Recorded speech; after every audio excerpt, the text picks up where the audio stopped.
నిన్న ముల్లాపూర్లో సొంత మైదానంలో చెన్నైతో తలపడింది పంజాబ్ కింగ్స్. సిఎస్కే బౌలర్లు కట్టుదిట్టంగా బౌలింగ్ చేస్తున్నారు. 8 ఓవర్లలోనే 5 వికెట్లు పడిపోయాయి. కానీ ఒక కుర్రాడు మాత్రం ఫీల్డ్ను అతుక్కొని ఉండిపోయాడు. ఓవైపు వికెట్లు పడుతున్నా మరోవైపు చెక్కు చెదరకుండా 4లు 6లతో విరుచుకుపడ్డాడు. సిఎస్కే బౌలింగ్ను చీల్చి చెండాడాడు. ఆ కుర్రాడే ప్రియాంష్ ఆర్య.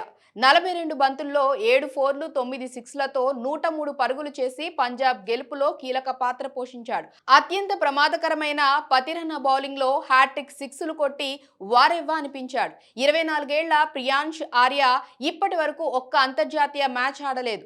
దేశవాళీల్లో కూడా 25 మించి ఆడి ఉండడు. కానీ ఐపీఎల్లో సెలెక్ట్ అయ్యాడు. ఉత్తరప్రదేశ్లో పుట్టిన ప్రియాంష్ ఢిల్లీలో పుట్టి పెరిగాడు. దేశవాళీలో కూడా ఢిల్లీ తరపునే ఆడాడు.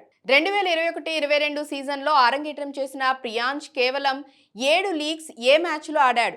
అతడు చేసిన పరుగులు 77 మాత్రమే. దేశవాళీల్లో టీ20లో 22 మ్యాచ్ల్లో 231 పరుగులు చేశాడు. ఢిల్లీ ప్రీమియర్ లీగ్లో నార్త్ ఢిల్లీ స్ట్రైకర్పై 50 బంతుల్లోనే 120 పరుగులు చేసి ఆర్య ఒకే ఓవర్లో 6 6లు కొట్టాడు. అలాగే సయ్యద్ ముస్తాక్ ట్రోఫీలో ఉత్తరప్రదేశ్పై 102 పరుగులతో చితక్కొట్టాడు. వీటితో వెలుగులోకి వచ్చిన ప్రియాంష్ ఆర్య ఐపీఎల్ సెలెక్టర్ల దృష్టిలో పడ్డాడు. దాంతో పంజాబ్ కింగ్స్ ఇతన్ని 3.80 కోట్లు ఇచ్చి దక్కించుకుంది. ఐపీఎల్లో ఇప్పటి వరకు పంజాబ్ 4 మ్యాచ్లు ఆడింది. మొదటి మ్యాచ్లో గుజరాత్పై 22 బంతుల్లో 47 పరుగులు చేసి తానేంటో మరోసారి నిరూపించుకున్నాడు.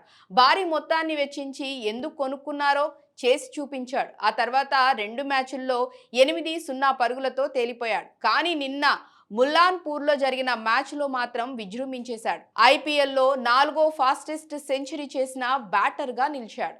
ఇలాంటి మరిన్ని వీడియోస్ కోసం లైక్ చేయండి, తప్పకుండా సబ్స్క్రైబ్ చేయండి.